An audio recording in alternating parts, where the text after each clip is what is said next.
नमस्ते दोस्तों, हम जिस विषय पर चर्चा करने जा रहे हैं वह अधिकांश लोगों को ज्ञात है, लेकिन यह कई सामान्य भ्रांतियों को दूर करने में मदद करेगा। दैत्य, दानव और राक्षस के बीच का अंतर समझने के लिए इस वीडियो को देखना बहुत महत्वपूर्ण है। इस विषय का सुझाव देने के लिए रूपल मेहता का बहुत धन्यवाद। क्या आप जानते हैं कि देवी देवताओं की संख्या को लेकर 33 करोड़ का एक मान्यता है? आइए असली तथ्यों को जानें। 33 करोड़ देवी देवता भारतीय पौराणिक कथाओं में एक प्रसिद्ध धारणा है। हालांकि इसका अर्थ अक्सर गलत समझा जाता है। वास्तविकता में यह 33 करोड़ 33 करोड़ देवी देवताओं की गिनती को नहीं, बल्कि वैदिक ब्रह्मांड विज्ञान में देवताओं की 33 श्रेणियों या प्रकारों को संदर्भित करता है। 33 करोड़ की उत्पत्ति, यह शब्द संस्कृत वाक्यांश त्रयस्त्रिंशत् कोटि से उत्पन्न हुआ है, जहां कोटि का अर्थ संदर्भ के अनुसार प्रकार और करोड़ दोनों हो सकता है। इस संदर्भ में कोटि संख्या में करोड़ नहीं, बल्कि श्रेणियों या प्रकारों को इंगित करता है।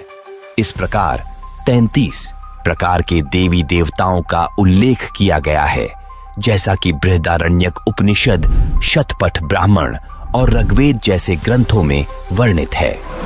33 प्रकार के देवताओं का विवरण। 33 देवताओं को 3 मुख्य समूहों में विभाजित किया गया है, जिनका अपना प्रतीकात्मक महत्व है। आकाशीय देवता 12 आदित्य सौर देवताओं का प्रतिनिधित्व करते हैं, जो वर्ष के 12 महीनों और ब्रह्मांडीय समय से जुड़े होते हैं। उदाहरण सूर्य, मित्र, वरुण। वे समय की गति को नियंत्रित करते हैं और ब्रह्मांडीय व्यवस्था रथ को बनाए रखते हैं। 11 रुद्र विनाश और रूपांतरण के देवताओं का प्रतिनिधित्व करते हैं, नवीनीकरण के लिए आवश्यक विलयन से जुड़े होते हैं, अक्सर शिव के रूपों से जुड़े होते हैं। 8 वसु तत्वों की शक्तियों का प्रतिनिधित्व करते हैं, जो जीवन और सृजन को बनाए रखते हैं। उदाहरण अग्नि, पृथ्वी, वायु, वरुण, जल। यह अस्तित्व के भौतिक और आध्यात्मिक पहलुओं को दर्शाते हैं। जुड़वां चिकित्सक अश्विनी कुमार स्वास्थ्य और औषधि के जुड़वां देवता, जो उपचार और पुनर्नवीनीकरण का प्रतिनिधित्व करते हैं। शारीरिक और आध्यात्मिक जीवन शक्ति का संतुलन और पुनर्स्थापन। 33 देवताओं का प्रतीकात्मक महत्व। संख्या 33 प्राकृतिक और ब्रह्मांडीय शक्तियों के सामंजस्य और आपसी संबंध को दर्शाती है, न कि देवताओं की एक निश्चित संख्या। ब्रह्मांडीय कार्य। देवता उन मूलभूत शक्तियों का प्रतिनिधित्व करते हैं जो ब्रह्मांड को नियंत्रित करती हैं। आदित्य ब्रह्मांडीय चक्रों का प्रबंधन करते हैं। रुद्र रूपांतरण सुनिश्चित करते हैं। वसु सृजन का समर्थन करते हैं। आध्यात्मिक शिक्षा।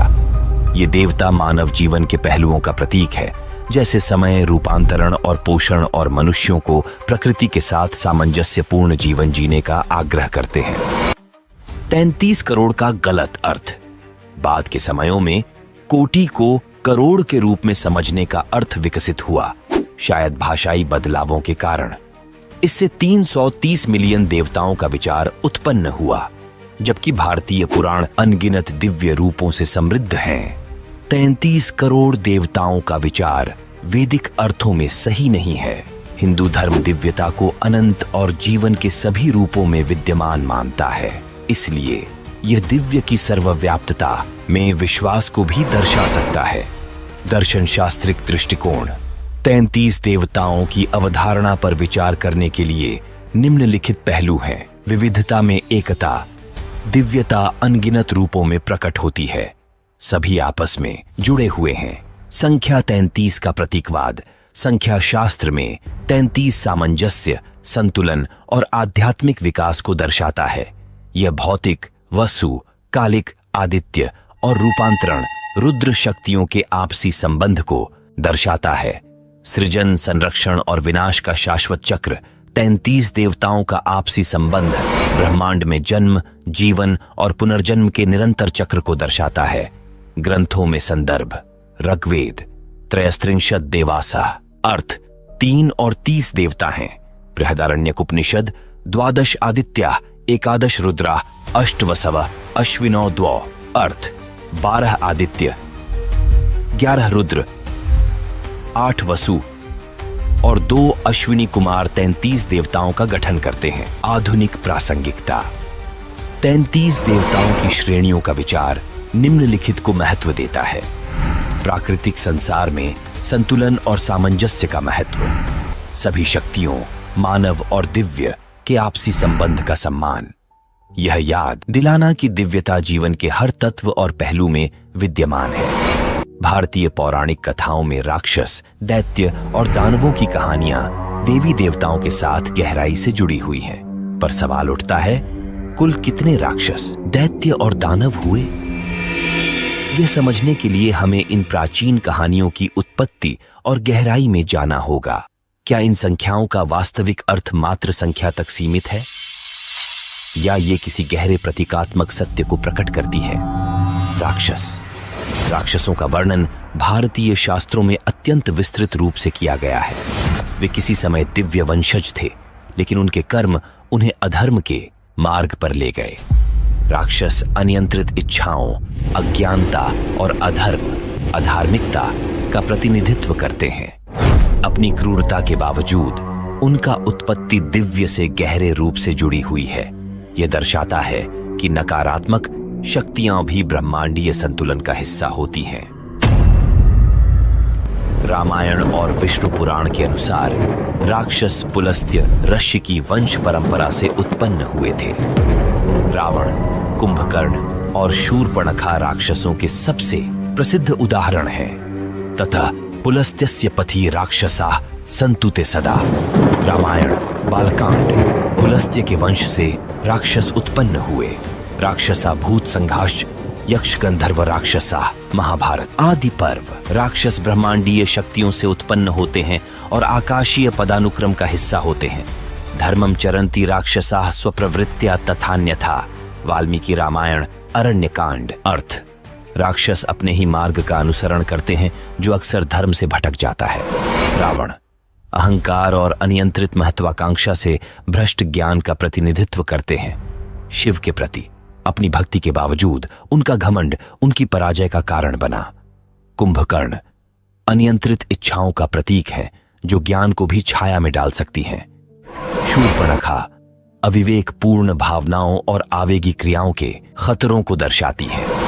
राक्षस हमें यह सिखाते हैं कि ज्ञान और शक्ति को विनम्रता और धर्म के साथ संतुलित किया जाना चाहिए। दैत्य दिति और कश्यप के संतान हैं। उनका अस्तित्व देवताओं के प्रतिविरोध और संघर्ष का प्रतीक है। दैत्य विद्रोह और सत्ता के सवाल उठाने का प्रतीक है, जो अक्सर देवताओं के खिलाफ ब्रह्मांडीय कानून के प्रतिनिधि के रूप में होते हैं। उत्पत्ति। प्रमुख दैत्य हैं हिरण्यकशिपु, हिरण्याक्ष और महाबली। दैत्यों ने अपनी शक्ति और तप के बल पर देवताओं को चुनौती दी। दितिपुत्रा बलवंतो देवानां प्रतिपक्षिणः। विष्णु पुराण। अर्थ, दिति के पुत्र शक्तिशाली थे और देवताओं के प्रतिद्वंद्वी थे। हिरण्यकशिपुर्वीर्यं हिरण्याक्षः प्रतापवान। विष्णु पुराण। अर्थ, हिरण्यकशिपु शक्ति का प्रतिनिधित्व करते हैं और हिरण्याक्षा वीरता का प्रतीक है। दैत्याः सत्यमुपासन्ते न त्वर्थं धर्म संगिनः। महाभारत सभा पर्व। अर्थ, दैत्य सत्य का पालन करते थे, लेकिन धर्म को नकारने के कारण उनका विनाश हुआ। हिरण्यकशिपु अहंकार द्वारा दिव्य सत्य का नकारण का प्रतीक है। उनका प्रहलाद के साथ कथा विश्वास की अत्याचार पर विजय का उदाहरण प्रस्तुत करती है। हिरण्याक्ष भौतिकता की आदत और घमंड का प्रतीक है, जिन्हें विष्णु ने वराह अवतार में पराजित किया। महाबली हालांकि दैत्य होते हुए भी उनकी विनम्रता और भक्ति ने उन्हें पुराणों में एक आदर्श आचरण का उदाहरण बना दिया। मुख्य दृष्टिकोण। दैत्य यह दर्शाते हैं कि धर्म की रक्षा और विकास के लिए संघर्ष आवश्यक है।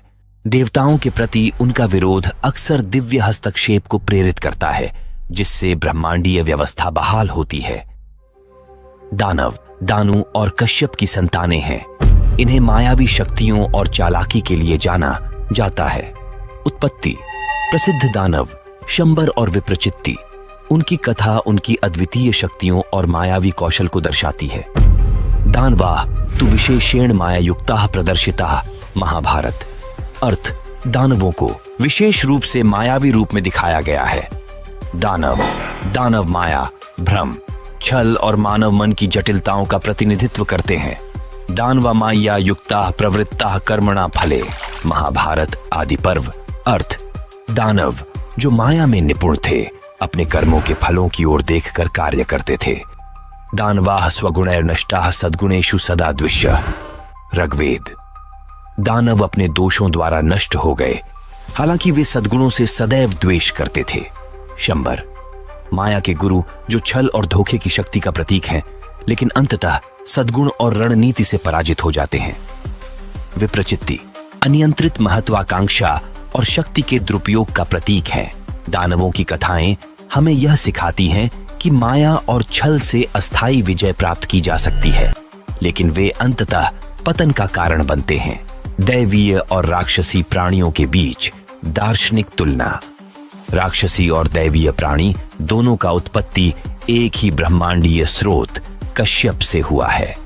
यह सृष्टि के आपसी संबंध को दर्शाता है, जहां द्वैतताएं संतुलन बनाए रखने के लिए सह अस्तित्व में रहती हैं। क्यों अस्तित्व में है? राक्षस, कच्ची और अनियंत्रित प्राचीन शक्तियां। दैत्य, ब्रह्मांडीय व्यवस्था के खिलाफ विद्रोह। दानव, माया और छल का प्रतीक। देवता, सद्गुण और ब्रह्मांडीय व्यवस्था का प्रतिनिधित्व करते हैं। दोनों शक्तियां मानव संघर्ष का प्रतीक हैं। अच्छाई और बुराई, संतुलन और अराजकता, ज्ञान और अज्ञानता के बीच, जैसे कि भगवद गीता में कहा गया है, परित्राणाय साधूना विनाशाय च दुष्कृताम धर्म संस्थापनार्थाय संभवामि युगे युगे। भगवद गीता। अर्थ, साधुओं की रक्षा करने, दुष्टों का विनाश करने और धर्म की स्थापना करने के लिए मैं हर युग में अवतार लेता हूं। यह शाश्वत युद्ध विकास को प्रेरित करता है और यह सुनिश्चित करता है कि धर्म की विजय हो, जो ब्रह्मांडीय संतुलन को दर्शाता है, जो ब्रह्मांड को नियंत्रित करता है। हमने देव, राक्षस, दैत्य और दानवों में अंतर देखा है। क्या आप जानते थे कि इनमें फर्क होता है? कमेंट करें, लाइक करें, शेयर करें और हमारे चैनल JTM 28 को सब्सक्राइब करें ऐसे ही विषयों को जानने के लिए। वीडियो देखने के लिए धन्यवाद।